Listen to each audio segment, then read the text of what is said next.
Hey everyone, and welcome to your next. I'm your host Jerome, and I've got John Dubarak with me today. Now, most of you out there, you listen to this podcast and you're like, man, another exited founder. How does he find all these folks? And why are they willing to talk about something that most people ignore?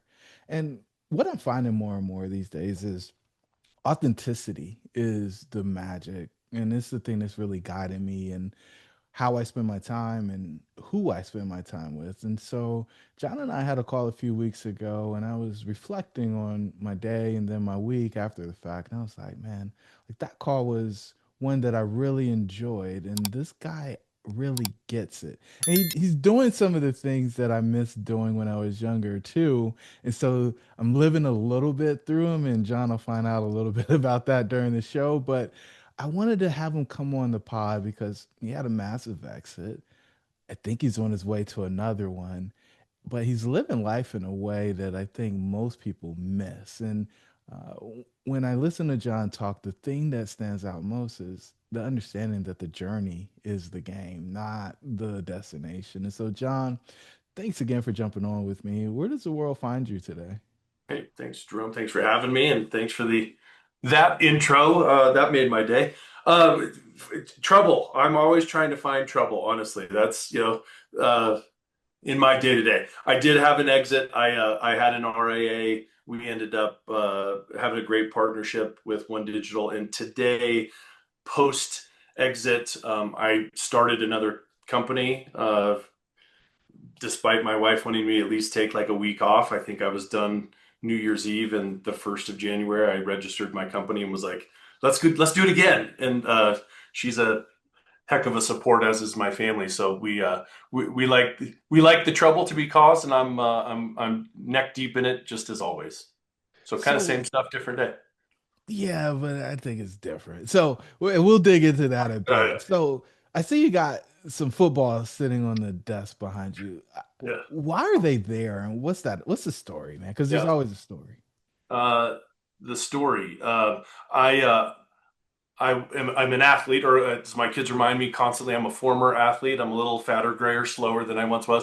I played wide receiver. I had a chance to play collegiately, played professionally. So I played at UCLA, Rose Bowl ball back here. Got a chance to play in the Rose Bowl, which is a pretty awesome experience, and um, had a chance to have my proverbial cup of coffee with the San Francisco 49ers, and got a chance to run around California for a number of years. And Colorado guy, born and bred. So I went out west. I was sick and tired of catching footballs in the snow.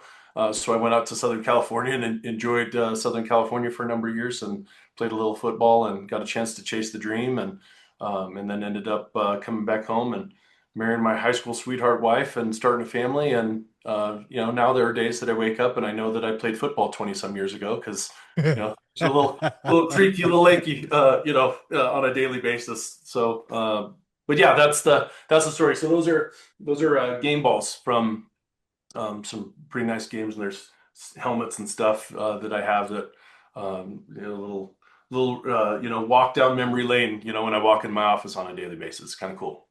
Yeah, I think the reminders that you've been successful and you're a winner are really helpful on those days when things just don't seem to be going your way. That's I've got true. this box right here that I call a cookie jar, which I stole from David Goggins, and it's all of these like things that remind me that hey, like you're not a loser. You actually have helped people. Yeah. You've won a few things, and Yes.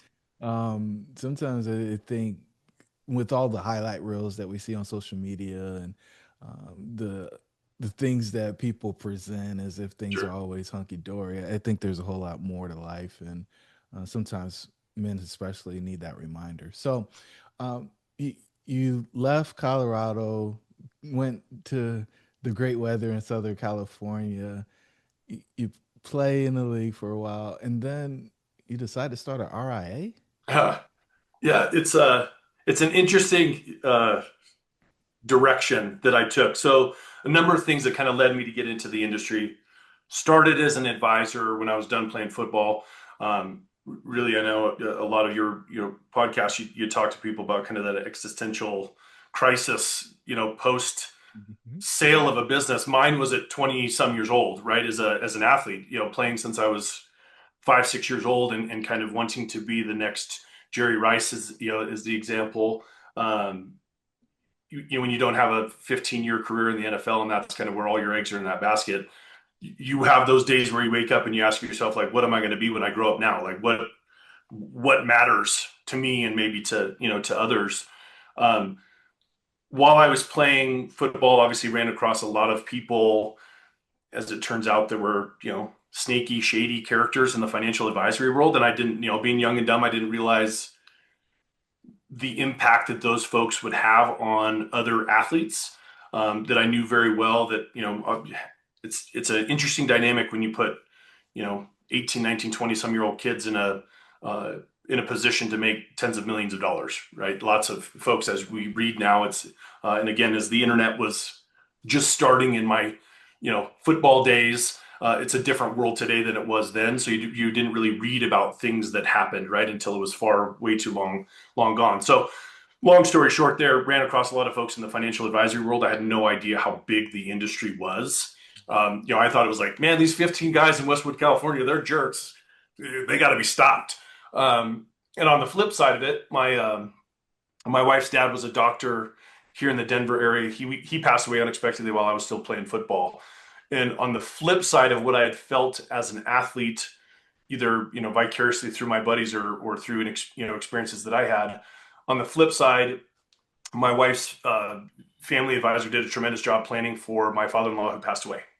And seeing that as well at a young age, again, think back to when you're 18, 19, 20 years old, you're invincible, right? And seeing that you're not a 58-year-old guy that passed away unexpectedly and had a whole heck of a owned a business and did all the things, and seeing proper planning done where his junior partner bought the business. My mother-in-law, who was a stay-at-home mom, yet she still helped obviously around kind of the office and did the things.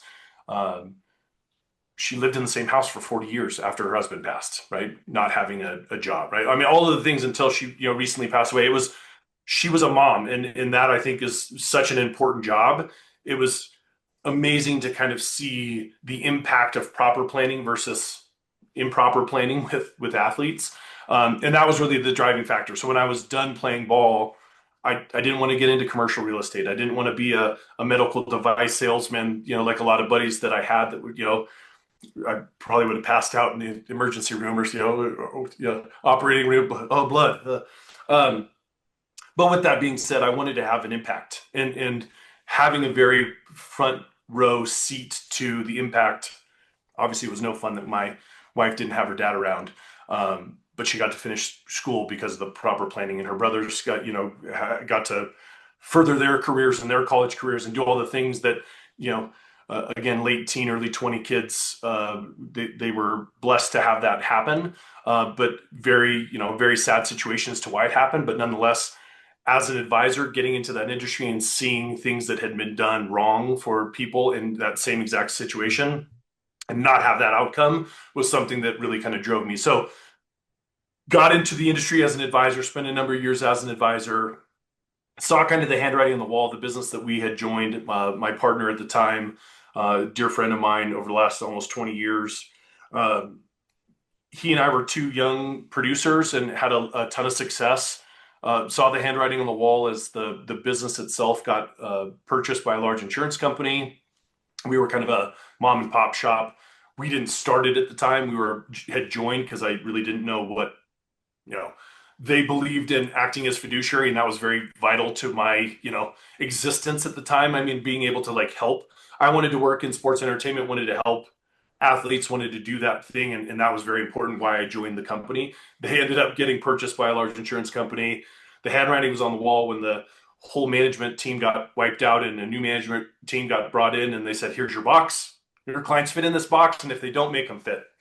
Business partner and I, over after a number of years, said, that's great, thanks, but no thanks, and ultimately started our own RIA to get away from kind of that proprietary business push. We didn't really know what we didn't know either. Hence me being as probably as gray as I am in the face. I look pretty old for a 25-year-old guy, don't I?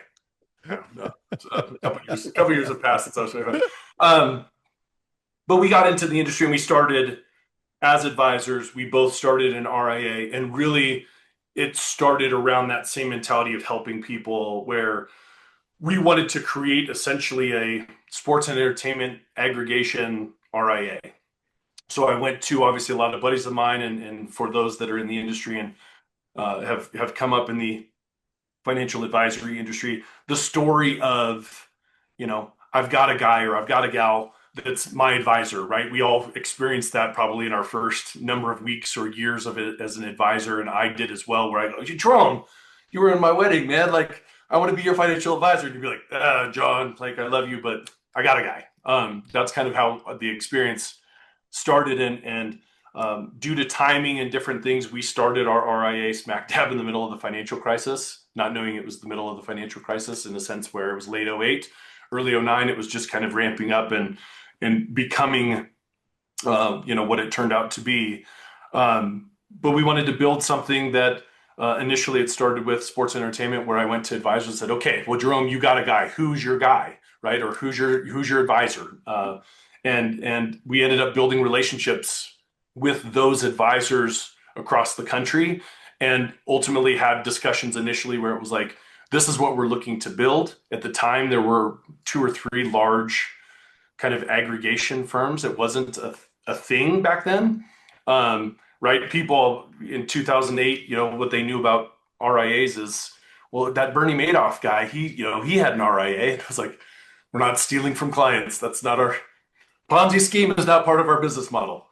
Um, but we ended up creating the RIA, taking this kind of idea of service, right? Back office compliance operations and all the things that are kind of table stakes in the business today, but ultimately building something that um, no one had built it unless they had hundreds of millions of dollars kind of supporting them to do so. It was just two young, dumb guys that thought we could build a business and have a lot of success, and told the story. And people started saying, yeah, geez, John, maybe I don't have any sports entertainment clients, but my business owner clients or my specialty niche clients really are looking for me to break away from a wirehouse or maybe from another, large corporate RIA or whatever the case is. And we'd like to ride this path with you. What's the goal, right? How do we get to where we are today? It was the discussion of, can we be a part of maybe something larger than myself? And that was, music to my ears, being an athlete, right? And playing team sports forever. It was, the quarterback has a role. They throw the football. The receiver catches the football. I don't, funny stat, I ended up throwing touchdowns, so that's maybe a bad example. Um, but nonetheless, my job was supposed to be catching the football when the opportunity was given, and that, like in this industry, same thing. It was, we can help take a lot of the things off of your plate, advisor. You got into this industry to help people as well. We love that from a culture perspective, right? We were very kind of adamant about what we wanted to build and how we wanted to build it, and went around the country kind of finding, folks, and spent, darn near a decade plus kind of building out the business, and the many evolutions of the business of what, eventually would become, the monetization kind of relationship with the business that purchased us.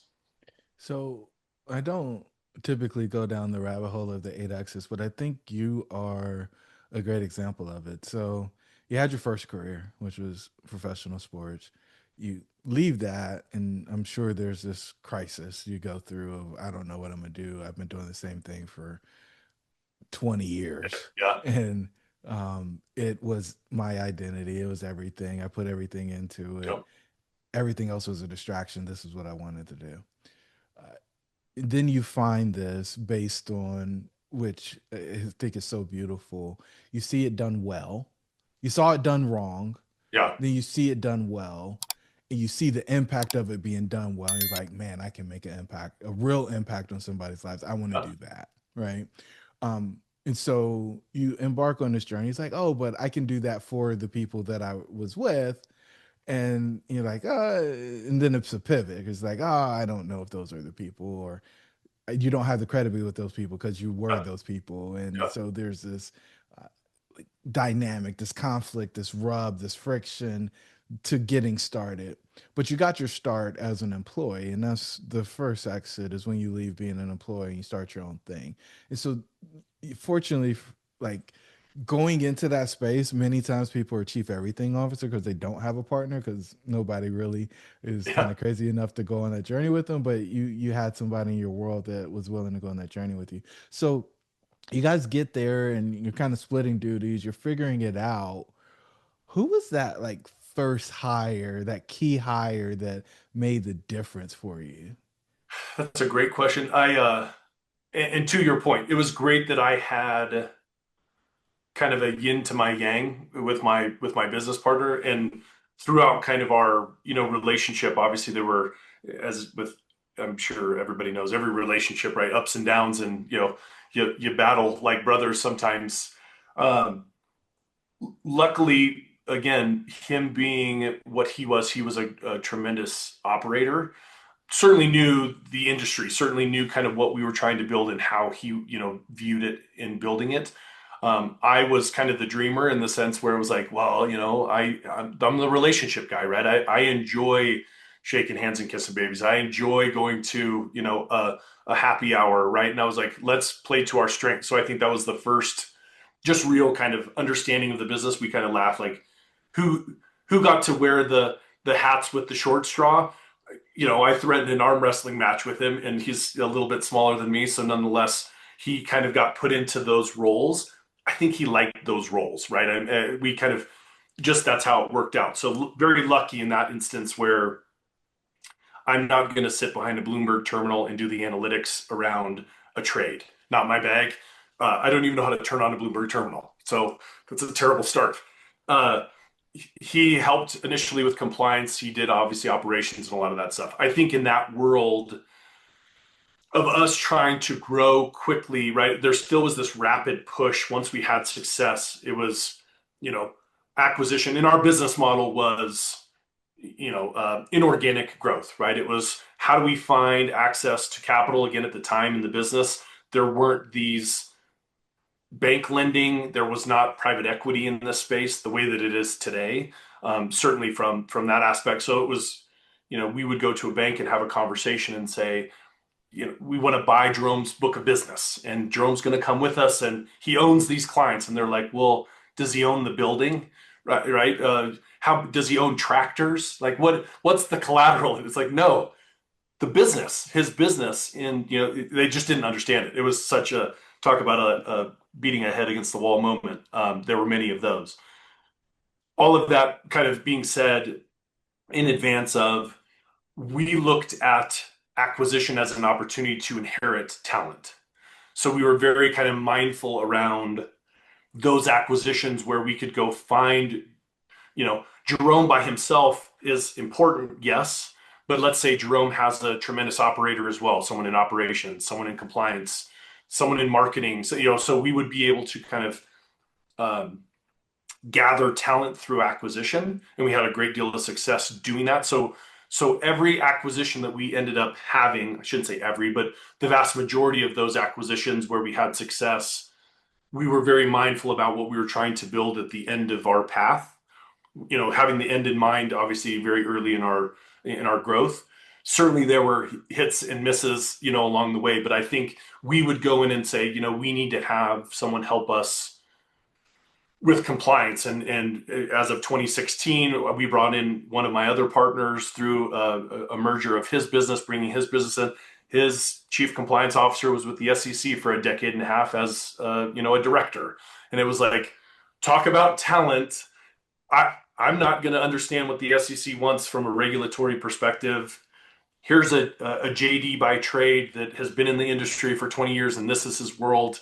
How fantastic is that if we can make this all happen? So we were at every stage, operationally, marketing wise, compliance wise, technology wise. We were truly mindful about how we did that. We certainly, like I said, very early on had some misses where it was like, we bought this business, is going to be tremendous. And it was, a tax on the business, right? And it was like, we've got to unravel this mess. This is nothing like what we expected it to be. So I wouldn't say it was a very specific, we hired Timmy or Tommy or Sally. That was, the event that kind of shook us up and helped us continue to grow. We just mindfully approached it, and as we ran across opportunities, kind of deployed that mentality in that inorganic growth opportunities with advisors. I don't think most people who are entering the space think about inorganic growth. They don't think about buying somebody's book of business. How did you even know that was possible? Because I don't think that was happening before you guys left the first company. Yeah, no, it wasn't. It was funny. We actually took the idea to that large insurance company and said, "We have this idea, and we think it could be a tremendous, you know, um, opportunity for growth." Because at the time, uh, and how I think maybe it kind of slapped me across the face as an opportunity. There were a lot of advisors that I knew because of the sports entertainment side that were at Wachovia that were now Wells Fargo advisors, or were at Bank of America, or excuse me, at Merrill, and then we're at Bank of America, and they said, "Hey, John, I don't like the fact that we've been bailed out. I don't like the fact that we, have had these mergers and these acquisitions, and we don't want to be a part of the team that we're now a part of that we didn't have a say in." So the interaction that I had initially while I was still an advisor, having that discussion, and you and I having the chat, and you saying, "Man, I don't like the fact that I was a wealth manager and now I'm looked at as a banker. I'm looking for a new home." The light bulb kind of went off, and we said, "Well, geez, there's probably tens of thousands of advisors that are in that same world." And as we started having those conversations, specifically around wirehouses, but then also, again, the RIA space was not what it is today. Um, the smaller advisors that were in the industry, the regulatory changes were impacting their business because they were now where they once were large, they were viewed as small, right? If they weren't $100 million or more at the time, $50 million, $20 million, whatever, they were state registered versus being SEC registered. That was a massive change from a compliance perspective. A lot of risk for those smaller advisors. So they were looking for scale. And a lot of the large advisors that happened to be at the wirehouses prior to wanting to go independent or go that route, they looked at it and said, "I've got size, I've got scale, but I don't know really how to run a business. I've been a advisor at a wirehouse for 20 years and I've had my hand held. Where do I even start?" And that's where, like I said, the combination of those two things really kind of light bulb moment where it was like, why not give these folks size and scale and a platform and ultimately be able to kind of run that direction, bringing people in as a platform, but also too, it was finding, you know, being resourceful and finding access to capital and being able to actually acquire so we could own the business. That was kind of an evolution of the business as well, because as we kind of grew and had opportunities, service provider models were, there wasn't really value, right? If you just joined me, um, you still own the book, right? There's great, John. But what happens when Jerome walks out the door? Well, I guess we should probably figure out how to keep Jerome around. Because it was a very steep lesson on attrition and retention and how to structure those things. But again, a decade ago, still was not everyday conversation. Certainly in the investment, in the wealth management space, it just was not even a thing. So we had to really try and be mindful about what we thought was the best way to do it. Certainly there were, better ways, I'm sure that, hindsight obviously is, but nonetheless, all of those things combined really helped us drive that inorganic thought process of size and scale matters, right? If we can grow to a certain size, I can go find 100 millionaires, or I can go find Jerome that has 200 of his own, and I can just inherit, right? And if I inherit that skill set and I bring Jerome in as a partner of mine, he can participate in this growth that we have. And if I can do that 10, 15, 20, 100 times, we can. Now, again, there's nuance to how people look at that today versus, again, 15 years ago when we were building it. But size and scale mattered from a enterprise value of a business. And we knew if we got big enough, had kind of proof of concept, had the ability to show that we had success doing that inorganic piece, that eventually finding the right partner, it would make a lot of sense for that partner to incorporate kind of the processes that we had in place. A lot of people looked at it in the late teens, early 2020s and said, "Man, it seems easy to grow inorganically, but if you don't have those things in place, it is a massive distraction for a lot of a lot of advisors where they're like, God, I can go inherit $100 million through an acquisition. That's awesome. What do you do when you have it, right? How is that advisor better joining you if you're both struggling to find time to service those clients? You have to have staff, you have to have a team, you have to have kind of all of these things built out, which takes obviously time, effort, and energy on the front end to be mindful about what the tail end of something looks like. So this now I'm curious, right? Because you got into the industry because you saw what happened with your father-in-law, right? And then there was a shift where you're like, well, instead of me going to help these people one by one, I can basically aggregate an army of people who are doing that one by one, and I can support those people that are going out to do the thing.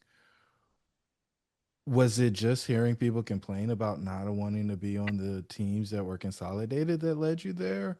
Or did something happen? Were you in like a client meeting and you're like, this is crazy? A lot of times there's the guy that tells a story about sitting in the driveway, seeing the people in the house on Right. a night meeting and they didn't make it home for dinner and Yeah. they see them having dinner with their family and they don't answer the door for them. Yeah. Like, was it one of those moments for you, or was it just hearing the complaints from the guys that got consolidated? I don't know if it was a specific point. Again, I joke. I'm a big dumb jock, right? 10 fingers, 10 toes, unless I'm wearing my shoes, and then we're down to 12, right? I can only count so high. Um, I think initially that was kind of my thinking around it is if we can aggregate, and again, thinking about this as it started in sports entertainment, there are or were at the time 10, 15, 20 maybe advisory firms across the country that were representing 60, 70, 80% of NFL, NHL, and Major League Baseball, uh, the majors, right? Um, and I thought to myself, it's very difficult for me to go to, and again, I take buddies of mine and say, leave your guy and come with me. And oftentimes that was the same conversation. Now, as we all can understand, there is this fraternity of sport, right? So there's this locker room talk kind of interaction where, hey, Jerome, I see that you're doing well. You might be a veteran. I'm sitting in the locker in the locker room from you, and I hear you're doing certain things. I I want to do those things, right? I mean, as a young kid that's coming in, I want to understand where you're having successes. That's the good and the bad of the locker room talk. Oh, I bought 7 car washes and 6 restaurants, and my advisor has me locked up in, very illiquid things. I would raise my hand and be like, well, what happens if you get cut tomorrow or that you get traded or whatever? And then they're like, oh, well, that's an interesting thought that my guy didn't bring to my attention, right? On the flip side of it, if someone's doing something right, my advisor says this, and this is what I've done, and I'm mindful about that. As a young player coming in, those players oftentimes want to follow what the vets are doing. All of that being said, in the industry, I thought if I could get 2 or 3 or 4 of those advisors that were a part of that 12 or so, 15 advisors nationally, I alone would have the vast majority of the athletes represented because I would then have 33% of their 90% and everyone else is individualized, right? So again, I don't want to like oversimplify it. And again, it's not rocket science, but I looked at it and said, if I can build a team of all-stars, a Pro Bowl team is better than any individual NFL football team. Right. Can I build the Pro Bowl team of advisors that represent athletes? Obviously that evolved into, can I just find the Pro Bowl team of solid advisors that are across the country that maybe have different niche markets? It didn't have to be sports and entertainment. It just had to be solid human beings, great professional, professionally mannered folks. I want to build an all-star team. And again, blame that on the sport where I just looked at it and said, I want the best of the best. If I can find the best of the best, then I can have success. And that's where the numbers game kind of played in, where I said, well, I can find 10 more advisors like this gentleman or this lady, like this would be a tremendous team. And I don't have to go find 10,000 new clients myself. These folks have it already and they have great relationships, right? There's going to be very little attrition in a practice because that's their person, right? They have tenured relationships with their clientele and all of those things. And if they transition, it doesn't really matter what John Dubervac says or what Well Source Partners as the RIA says. They're going to follow Jerome wherever Jerome goes. So if I can keep Jerome happy and keep his people happy and keep his clients happy because I'm giving them white glove service because they're on a Pro Bowl team, then we should all be okay. At the end of the day, how do we get to a point where we have success in the business where you can participate as a sliver of that pie, Jerome? Yes, you're getting white glove service from me. Yes, you have your client base, but I also have 10 or 12 more Jeromes, or 45 as it was for in our case, right? We had a heck of a team of advisors. How do I have you come along with me at that tail end where you can participate in kind of the upside of the benefit of the whole rather than the sum of the parts? Now, we had a financial advisory firm that exited for around 50 million um, not too long ago. And I'm sure they're wagging their finger and saying, now, John, there's non-solicitation, there's this, there's that. Like, they're not just, their clients aren't just moving over with them when they come over to your umbrella. Like, there's some nuance there. It sounds really simple, but Sure. it's more complex than that, Nope. right? Well, I mean, obviously, anybody that's going to spend from a buyer's perspective, I'm spending 50 million bucks. I got to make sure that those revenues and those assets are coming, and they're not walking out the door with their advisor. So yes, there certainly is nuance. I think though, the way that I looked at it is if you can get people to see eye to eye, and again, we had conversations from the very start. So if you and I were in an advisory, well sourced kind of discussion, we would ultimately you would know right away that we're eventually going to monetize, Jerome. That's the goal, right? So there wasn't any surprise where it was like, oh, we're going to build this thing and we're going to be a $50 billion, RIA, and this is going to be tremendous. I had said we need 100 advisors, each with $100 million, get to $10 billion.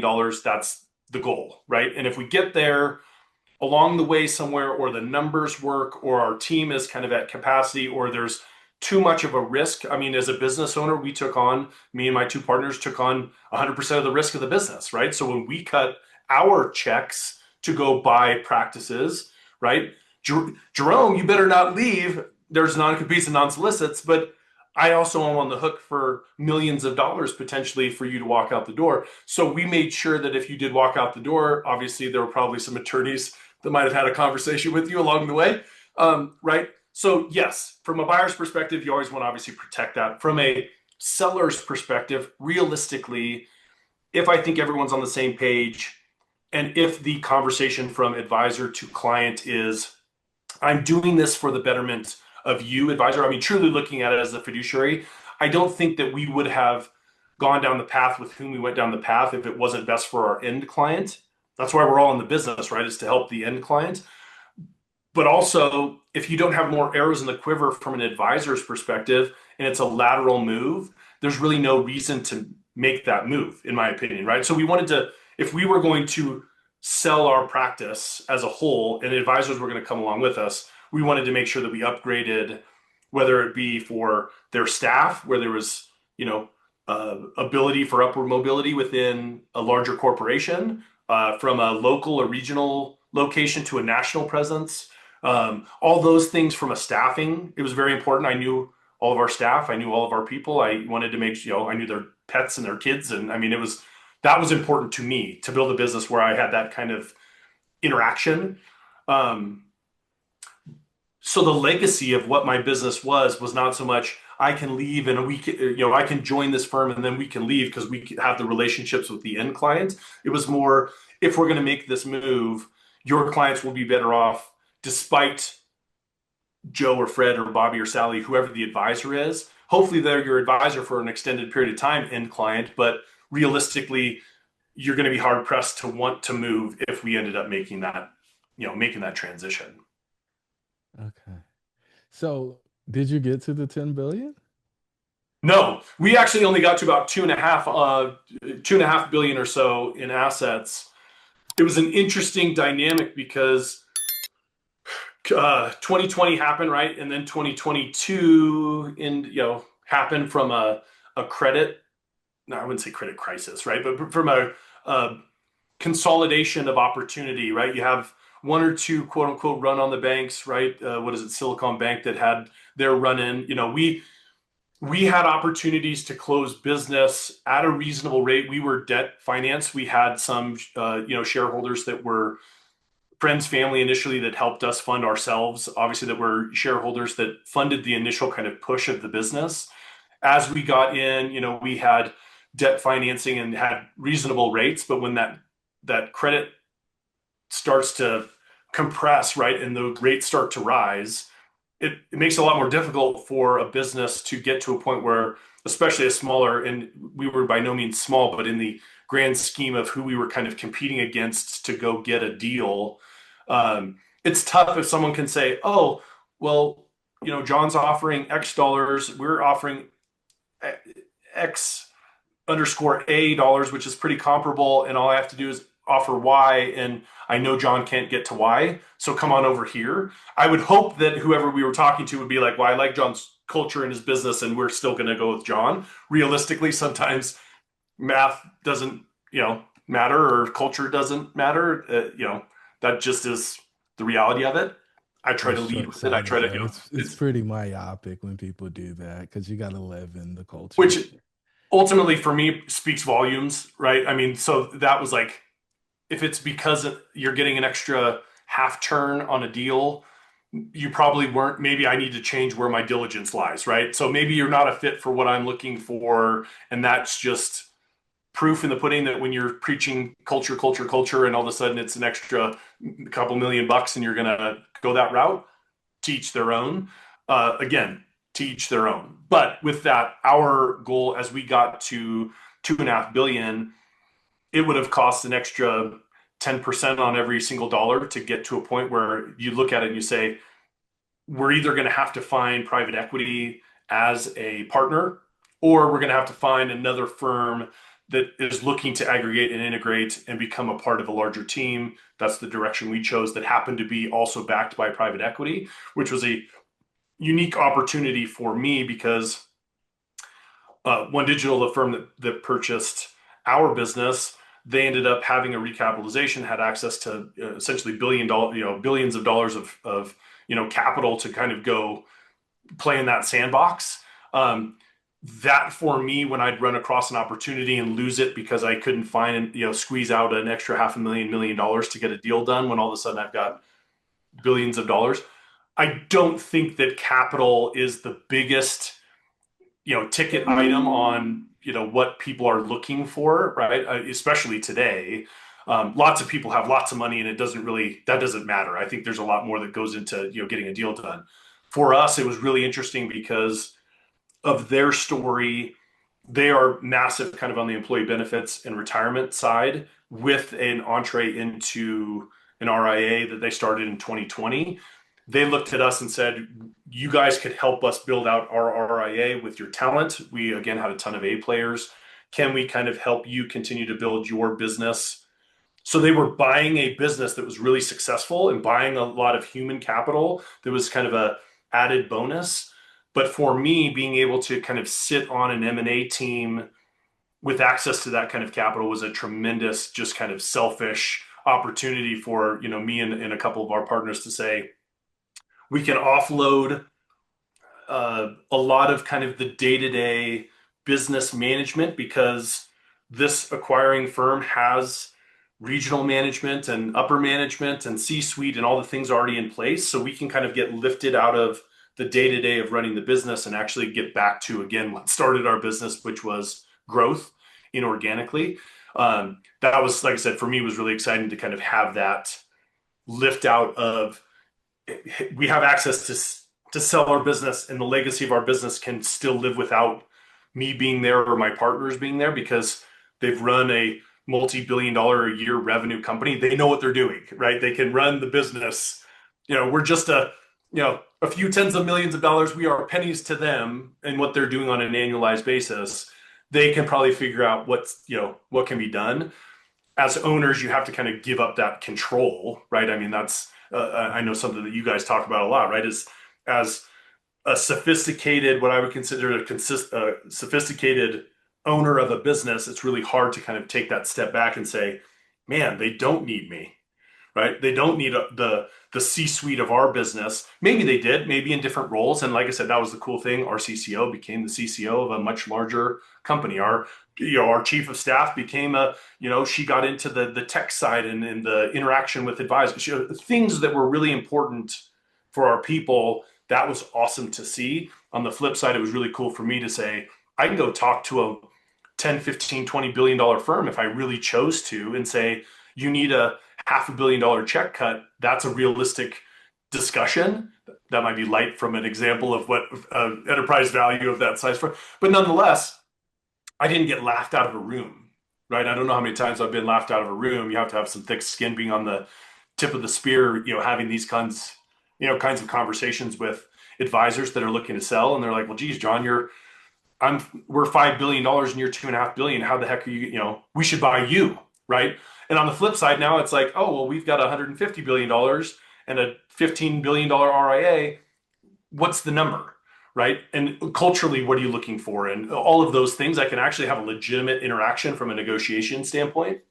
So a lot of that was a cool position for me to be in for a couple of years. Okay, so you take you get rid of some debt. Yeah. Yes. You Quite a take bit. A some lot more than my wife high fives me often, and she's like, "Hey, remember that one time when you had the couple bucks?" And it's like, "Yes, glad that that's gone." That's a good thing. you get rid of some debt, you take some cash off the table, you move into a role where you're helping people, you're helping find companies that Yep. are worth acquiring, and you do that. Um, I don't find most people, unless they decide to work for acquirer like you did, they know what they're going to do next on the backside of a Yep. liquidity event. Um, did that play out like you thought it would on the front side of the exit, or was it frustrating? Usually, I find most people are pretty frustrated about 6 months into their role working for the acquirer. Yeah. I mean, it's tough because it is a. I think I was mentally ready for understanding that this is a corporate. You're an entrepreneur for a decade and a half, and then all of a sudden it's, you know, I, I not only have to report to this person, but to this person, and how the dynamic of it was I never really worked in a corporate role, even when I started as an advisor as a W-2. It was still like, here's your manager, and that's really it. I wasn't a real corporate job. So that part was hard for me, just to understand what the dynamic was, how to maneuver, and how to make sure that I was including the right people that had a say in what I thought, maybe what I would normally go to it and say, I really like Jerome's business. These are the reasons why. I didn't realize that I had to talk to local or regional management and their advisory team and get their okay, and a corporate development leadership, and then hey, by the way, there are all of these other divisions as well that you need to have interaction with. That was the hardest part, I think, for me. And maybe blame it on the stereotype. I don't think men are tremendous communicators, right? So I wasn't going to send 50 text messages a day to 10 different, leadership role folks to just kind of update them. I was the leader, right, of the business. If something happened today, I kind of pat yourself on the back and you're like, yeah, today was a good day, or oh, today was a rough one. Um, I, I didn't know that right off the bat. So I obviously had to be kind of thrown into the fire to understand that that's a part of what is being done on a daily basis. From it's just interaction. It's because we're large enough, we have to know what the heck's going on, John. Like, let us know. So that part was difficult for me. It was nice having a team. I was the only one that was really doing business development from a business owner perspective. All the butts that were in the seat, vast majority of the butts that were in the seat, were due to the fact of efforts that I had from a business development officer at my RIA. So having an actual team and having staff and having some of those things, that was a really cool kind of arrow in the quiver to be like, now I have help, right? To do what I felt I was, well suited to do. But I think the us being an integrator and an aggregator and understanding that piece of the business and joining a firm where we were helping kind of implement process and do things from an RIA perspective, we were integrated within, 6, 8 months, right? And we had a long runway, 4 or 5 years of kind of, sticking around. And what does that look like for me? Kind of from that initial point moving forward, I never thought that there wouldn't be a path with the acquirer. Um, but as again, I started to look at where we, once we were integrated, what does it look like for me kind of post, final day, right? When you kind of draw your line in the sand and say, thanks, we're integrated. Now what do we do? There was a lot of kind of overlap, right? I'm never going to be the CEO or the chief business development officer of, if the founders of this business, that's the role that they're in. Maybe years down the road, if I'm the successor, sure. But I also looked at it and I said, for 20 years almost, I have had, if the spectrum of opportunity is A through Z, I at WellSource and at One Digital only really had access to ABC. I could only go and offer what ABC had to offer. And I think for me, I looked at it and I said, over the decade plus, I built so many relationships with people that were competitors of ours that turned out to be tremendous human beings and ended up being friends of mine. Where when I had a conversation and I looked at it and I said, well, geez, this really good friend of mine is LMNO, and this really good friend of mine is XYZ on that spectrum. And as I ran across opportunities and as I had to walk away from opportunities, both at WellSource and corporately, whether they fit with whatever that ABC was, it was the hardest part for me. And again, blame it on the athlete. I love winning. And it's hard for you to walk away from a potential win. It's like shaving points, right? It's just like, I know this is a win, but I have to do something, I have to have a conversation to have them go elsewhere because of this, whatever, this sliver of uh, doubt. They're ABD, right? They just don't quite fit. Um, but for me, I looked at it and I said, how cool would it be to create a business and be able to work with friends of mine in this industry that are in different boxes? And as I run across opportunities, specifically from a sell side representation, right? That's kind of the role that I'm in now, is helping those sellers understand all of the things that I went through over that 15-year period of time, both as a buyer and as an eventual seller. Here are the potholes. Here are the things that we have to look out for. Here's how we have to prepare you for an eventual sale down the road, whether that's 6 months or 6 years down the road. The sooner you start to think about it, especially in this world that we're in today, there's such a massive opportunity from consolidation. When I run across an advisor, I know almost instantly they don't fit in ABC, or they may not fit in XYZ, but they may fit in DEF. And having that entire spectrum was the first time in my career where I was like, I can actually have all wins. And I can make sure that these are advisors that are fitting in a culture that they'll be successful, that they will not look 2, 3, 5 years down the road back to that kind of defensory, we need to make sure that we're making sure that contractually they're not going any, well, if they fit, then you don't have to worry about these things, Yeah. right? If they see eye to eye and they're one with you. The difference, I think, in the seat that I'm in from the sell side and how I view it is, I think a lot of the folks that are in the industry kind of on this side of the table, they understand the industry, but it's throw stuff against the wall and hope something sticks, right? Jerome, I've got a buyer for you. They're perfect. And then if they're not perfect, I've got another buyer for you. They're perfect, right? And we'll kind of go down this path of getting you in front of 5 or 10 or 15 buyers. And I kind of looked at it from a curated perspective and I said, if I know who the buyers are and I can be very mindful about what they provide a potential seller, I don't have to go on this side of the spectrum or this side of the spectrum. If it's right down the fairway, I know where they fit. And I can be very mindful and have 1 or 2 conversations with 1 or 2 groups rather than 20. It's a massive distraction for the seller. It's, takes time away from their business, takes time away from their clients, all of the things. So I really looked at it as an opportunity to, if there's 5 or 7 years in my mind of consolidation that's out there, it's 5 to 7 years that I get to work with sellers that I really just get along with and very selectively choose with whom I get to work. And also from a buyer's perspective, I get to really kind of bring these people and introduce them to who I believe would be a great fit because of that seller's story. It's not, if you've met one advisor, you've met a million advisors. Everybody has a different, right? However many, pods you've had, we're all different. It doesn't matter what industry we're in. We're all different. We have a different starting point, all the things. There may be some things that are, similar across those examples. But at the end of the day, if we can mindfully think about where they fit, sellers don't really know where to find that today.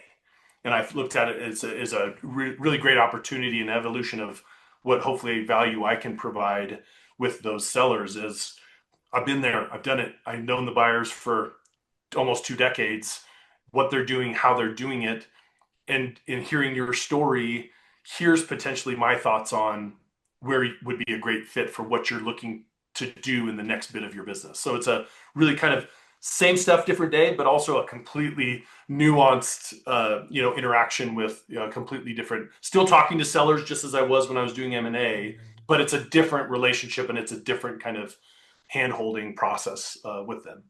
Yeah, from my perspective, you move from, cramming them into a box to Yep. putting them in the space where they're most likely to flourish. So you're planting a seed in fertile Yep. ground if things work out as they're designed to. I mean, it was a good box, Jerome. I mean, it was my box. It still was a good, but as I started, like when we left and started the firm, that's just the way of the business, right? That's the way of the evolution of the business. Is my box, even with now sell side advisory, is different than somebody else's box, right? We all always have the box that we're fitting it in.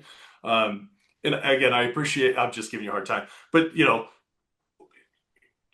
don't want to have to stuff an opportunity in that box, that round peg square hole that doesn't ever end well. And I don't know how many times it takes any of us to figure out that as hard as we try to make that fit, it doesn't really, it's not good. It's not going to end well.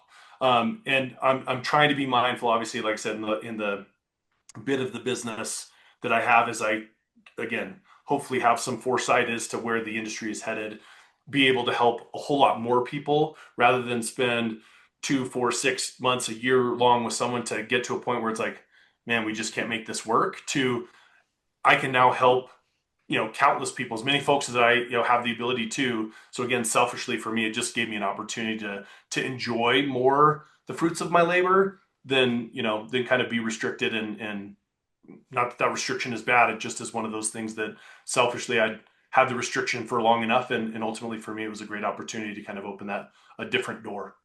Yeah, it gave you more plays. You Yeah. were on second and five or Yes. three versus fourth and 30. The run, Like, the run game's working. Fourth to 30, we know what's happening. uh, That's 100%.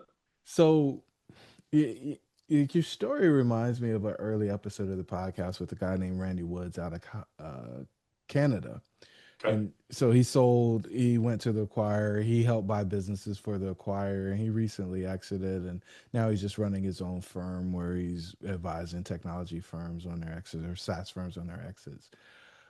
When you got, I don't know, I'm still silly. I like checks. I don't know if you got a wire or a check, but when you had your liquidity event, Yeah.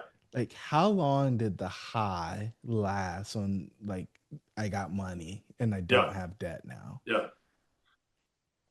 That's a great question. It was exciting. So we closed on December 1st of 23.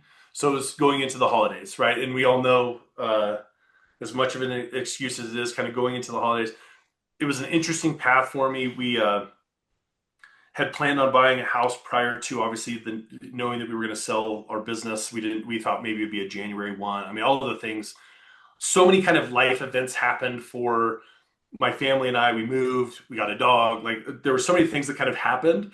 Um, it was a unique, fun time during the holidays, right? I mean, it just was everything that could have gone right went right. I mean, so I don't think the high left. Even and I am definitely also one. that I was not on the I got paid or my partners and I and our shareholders got paid. We're going to go take 6 months off and take a cruise around the world. It literally was like awesome. I We had so many worked through Thanksgiving right to hit the deadline and did all the things and kudos to my partner Eric. He did the brunt of it. Again, he was the operator. He had access to a lot of stuff that was necessary to do it. But it was nice to be able to kind of get to that point, take a deep breath.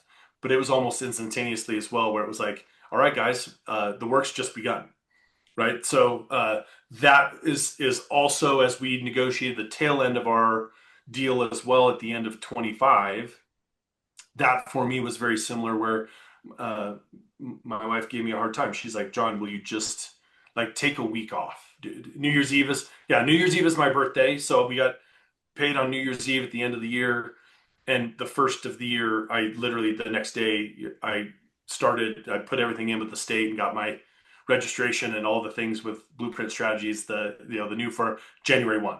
Right. So she's like, literally, guy, you lasted like 24 hours before you started doing work related stuff again. It just is in my nature. I Yeah, don't, I don't, I don't think I'd be able to not do that, but she gave me a hard time. She's like, do you think you could give me a week of just, the kids are home from, holiday and, all the things, and you think it would be fun to like go at it? I'm like, I can't. I got the next thing, right? The 2.0 is here. It's upon us. Like we don't have time to mess around.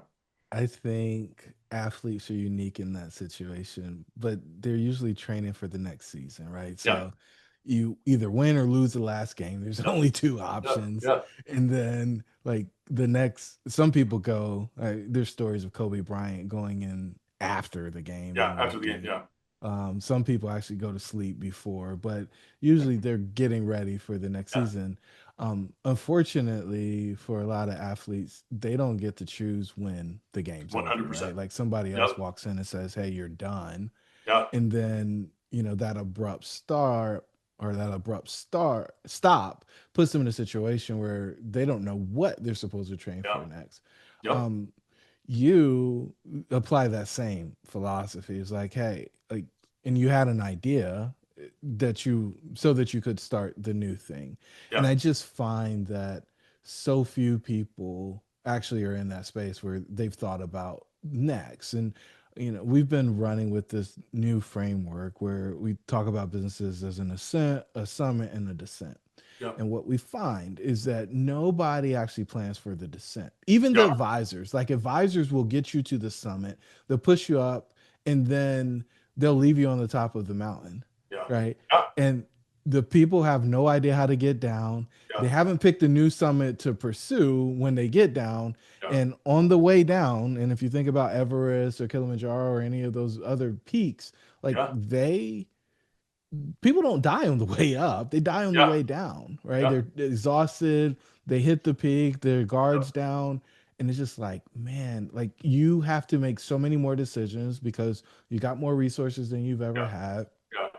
You've got more time than you've ever had, and you have less grounding because there's no structure in your day because the activities of the day are gone.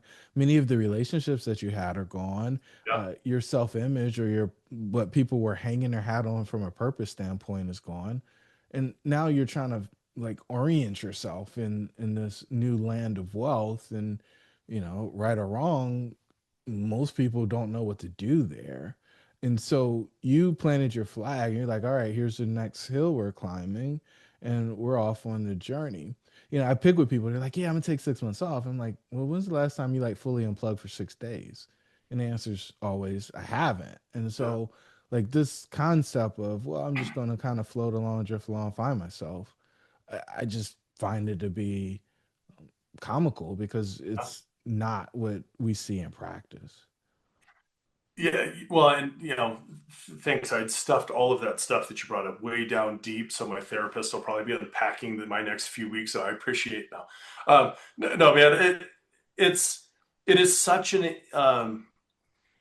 I'm weird, kind of in that uh, the mind is always working, right? I mean, it's always just kind of what's the what's the next iteration. So I can't say that the Like it was a surprise that eventually I would have a consulting firm doing what I'm doing. That was probably something that I thought, I mean, I probably thought about it as I paid a different consultant to do something to find me an opportunity where I was like, how hard would that be to, just hand stuff off rather than deal with the post close. Now, maybe it's unique because I was when you talk about the peak and the and going down the other side to the valley. Maybe I kind of have a different viewpoint because we had so much inorganic growth where I always ask, like, what does day one after a close look like for a seller, right? I mean, it's important as a buyer to look at it and say, is this the person that's going to take the next 6 months off, or transition's vitally important to the success of this transitioning to us, and we can't have attrition again with all of the nuance within the business. Maybe they're coming from a contentious relationship, right? That someone else is picking up the phone and making phone calls on their clients. How good is the relationship between advisor A and advisor B?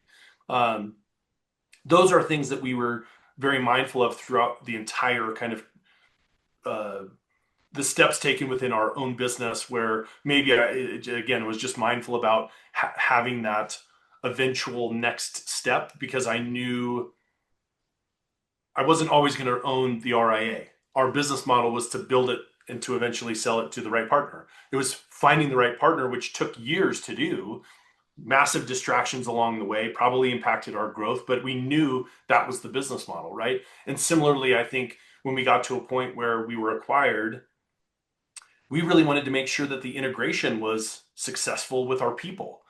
That's what we had sold. If they weren't client facing advisors, revenue generating advisors, it was still vitally important for us to make sure that our staff was in a spot that they were going to have success.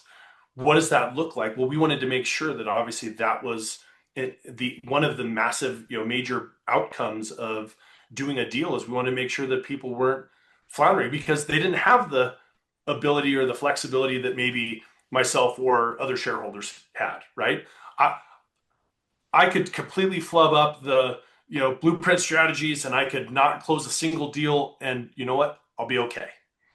For somebody that was working as an ops assistant, helping advisors do something that looks at an opportunity where they're not making hand over fist, and their opportunity is a 10% increase in where their income is coming. Well, I want to make sure that it's 15, right? And how do we negotiate some of those things, right? So it was really important for me to make sure that our people were in a spot that they felt that they could continue their careers successfully as well. And the integration, when we got to a point where we were integrated and felt confident that they were going to be well looked after, the redundancy of me looking over a manager's shoulder, looking over another manager's shoulder, looking at what a advisor is doing, that's stupid, right? There's no point in me or my other partners doing that on a day-to-day basis. So what was the end path? We knew that eventually we get to it. I had to figure out what the next path was going to be. I could have potentially worked with or continued working with our acquirer if they had so chosen to do so. I had to know that that was this path or that path. They either going to come and say, John, we want you to work for us, but maybe the dollars and cents didn't make sense to them or to me, or I wanted to go do it.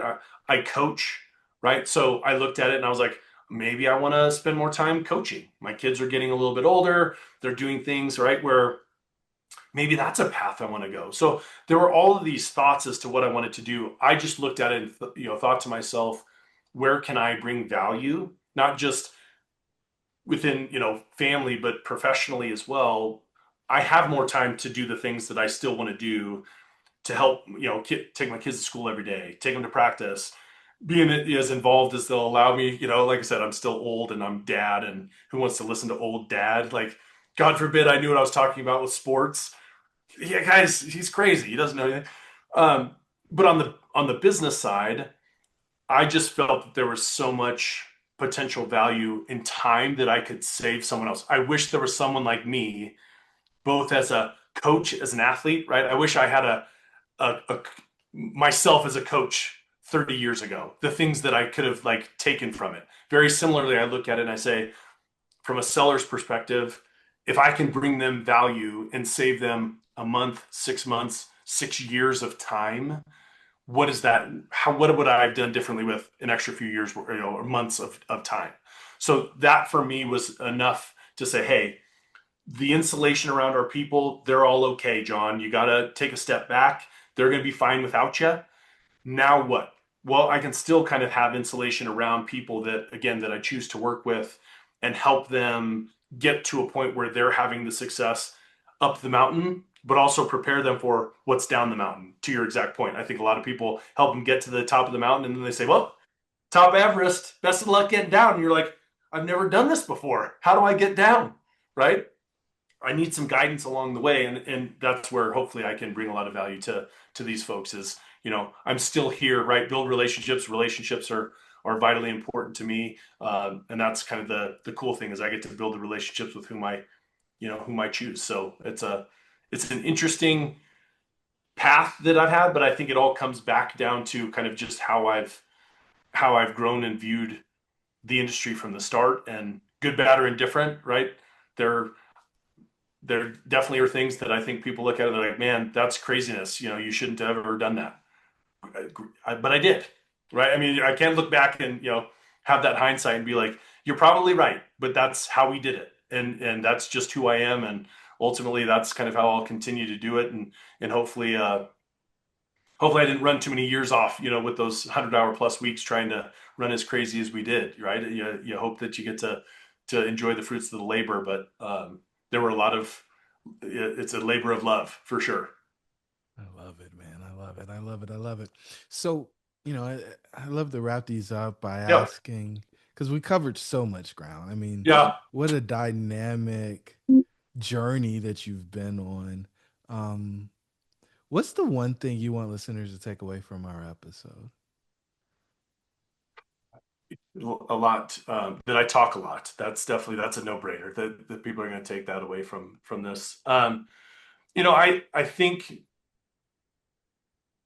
positioning it from where I sit today, right? If someone's going to sell or they want to sell, I think start thinking about it yesterday, right? At the end of the day, I think the having some foresight around these things is vitally important.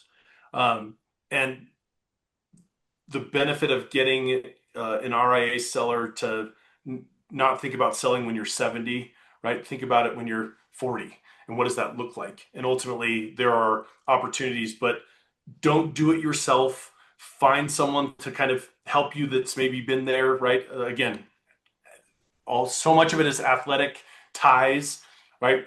They're a coach for a reason, right? They probably have been there. They probably have seen the things that you haven't, and just because you think you know it all, um, likely that's not the case. Build a tremendous team around you, and ultimately, have a team that can help you uh, get to that goal line, right? And help you cross the goal line, and that's that's something that we kind of did ourselves. And I'd love to help folks that are potentially listening to just have a conversation around what that looks like, because it is a time saver, and uh, it's amazing. You blink when you're 40 years old and all of a sudden you are 60 or 70, right? And then there are a lot of those in this industry that I talk to that laugh and they're like, well, John, I'm thinking about retirement. I'm like, well, you're 78 years old.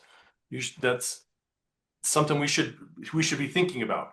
So, not that this industry is retirement, right? It's a completely different world than it once was. You can sell and stay, and you can have a tremendous legacy within your business. But I think there's such a consolidation in this industry. Uh, you need a great team around you to be able to kind of help you see where the pitfalls potentially are, and when you don't know where to look, it's great that you have this kind of interaction where you have people that are out there helping people understand that they're not out on their own. And that's it's a position that I love being in it now at this point, is helping these folks get eyes on things that they didn't even realize they need to look out for. Yeah, I think I don't think I could have said it better, man. Like having advisors who know what to look for and I liken it to being a tour guide versus a travel agent. There's a lot Yeah. of people out there who are going to print out the itinerary, put it in a folder, send you on your way. Yeah. And there's other people who are going to get out there with you and they're going to point out the things that are there. Like, hey, keep your hands inside the vehicle as we go through here and don't pet the alligator over Yeah. They there. bite. Like it can get you. Yeah. And you probably don't want to think about this in a 6 month uh, timeline. You probably want to think about it in a 6 year timeline. And what are you really going to be most excited about or proud about with that? So, John, thank you so much for Thank you, man. being authentic and transparent and open about your journey, man. I just think it's going to be so helpful for so many people out there. Appreciate you, man. Thanks for letting me spend your afternoon with you. To our listeners, your dreams should be real. We'll catch you on the next episode.